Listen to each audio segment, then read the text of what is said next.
నమస్తే అండి, మా పేరు శివకుమారు. మేము కోరమండల్ కంపెనీలో వర్క్ చేస్తున్నాము. ఇట్లా మనకి ఫీల్డ్ వచ్చినాము. నమస్తే అన్న. రైతు మాటల్లో విందాము. ఏ ఊరన్నా మీది? గుట్టమిందారపల్లి, కూరగాయపల్లి. కూరగాయపల్లి, గుట్టమిందారపల్లి. ఎన్ని ఎకరాలు వేసినారన్నా?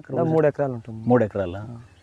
3 ఎకరాలు వేసినారు. ఎట్లుంది క్రాప్? బాగుందా? క్రాప్ పర్వాలేదు, బాగానే పట్టింది. మీకు ఈ ఫిట్సాల్ గురించి వాడినారు కదా, ఇది ఎన్ని రోజుల లోపల వాడినారు? 30 రోజుల లోపల 2 మూటలు వాడినాము. ఓకే. ఫిట్సాల్ 1, ఫిట్సాల్ 2 వచ్చేసి 50 రోజుల తర్వాత అదే 2 మూటలు వాడింటాం. అవునా? ఎట్లా అనిపించింది మీకు? పర్వాలేదు నా క్రాప్ సెట్టింగ్ కొంచెం పర్వాలేదు, వాడినాక కొంచెం పర్వాలే. ఓకే.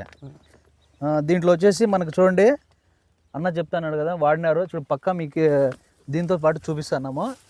మనకి 21, 12, 16, 2 ఇది చూసుకుంటే కన్నా సల్ఫర్తో, ఎరువుతో పాటు ఎన్పికతో పాటు న్యూట్రియన్స్ కూడా ఉంటాయి.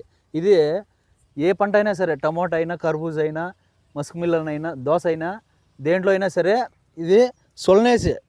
ఇక్కడ చూడండి మీకు ఫిట్సాల్ సొల్నేసి అంటే వెజిటేబుల్స్ క్రాప్స్కి మొత్తం ఏ క్రాప్కైనా సరే, మనకి బ్రింజల్లో కానీ దేంట్లో అయినా కూడా, వంకాయ కానీ, టమోటా కానీ, దేంట్లో అయినా కానీ, బీన్స్లో కానీ, అన్ని దాంట్లో కూడా వాడుకోవచ్చు అనేది సొల్నేసి అనేది.